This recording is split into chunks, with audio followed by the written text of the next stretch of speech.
রাজ্যে প্রতিনিয়ত ঘটে চলছে মানবাধিকার লঙ্ঘনের ঘটনা। তবে এক্ষেত্রে কোনো ধরনের কার্যকরী ব্যবস্থা নিতে ব্যর্থ রাজ্য মানবাধিকার কমিশন।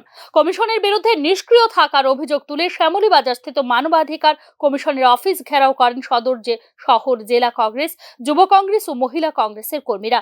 অভিযোগ করে কর্মসূচিতে উপস্থিত কংগ্রেস নেতৃত্ব জানায়, মনুবাজার থেকে আরকেপুর, তেলিয়ামুড়া ও রাজধানী আগরতলা বিভিন্ন জায়গায় ঘটছে মানবাধিকার লঙ্ঘনের ঘটনা। কিন্তু কুম্ভকর্ণের মতো নিষ্ক্রিয় ভূমিকায় রয়েছে মানবাধিকার কমিশন। মানুষের যান জীবন রক্ষায় কমিশনের কোনো ভূমিকা নেই বলেও অভিযোগ করেন কংগ্রেস নেতারা। রাজ্যের বিভিন্ন প্রান্তে, মোহনপুর থেকে শুরু করে গোটা রাজ্যের বিভিন্ন প্রান্তে সেখানে মানবাধিকার কমিশন লঙ্ঘন হচ্ছে। অথচ এই মানবাধিকার কমিশন এরা কুম্ভকর্ণের নিদ্রায় আছেন।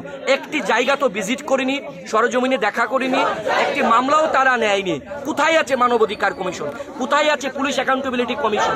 এর বিরুদ্ধে আমরা প্রতিবাদ জানাতে আজকে আমরা এখানে এসেছি। এই যে মানবাধিকার কমিশন যে এখানে যে কুম্ভকর্ণের নিদ্রায় আছে তার ঘুম ভাঙানোর জন্য। আর আমরা মনে করি যে মানবাধিকার কমিশন যে একটা সাইনবোর্ড দিয়েছেন এটা না থাকায় রাজ্য ভালো।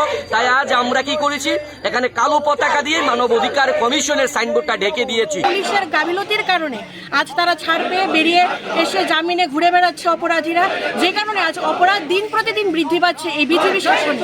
এরই বিরুদ্ধে আজকে আমরা মহিলা কংগ্রেসের থেকে এখানে এসেছি। রাজ্যে মহিলাদের উপর অপরাধের ঘটনা উল্লেখযোগ্যভাবে বৃদ্ধি পেয়েছে বলে দলীয় কর্মসূচি থেকে আওয়াজ তুলেন মহিলা কংগ্রেস এবং কংগ্রেসের কর্মীরা।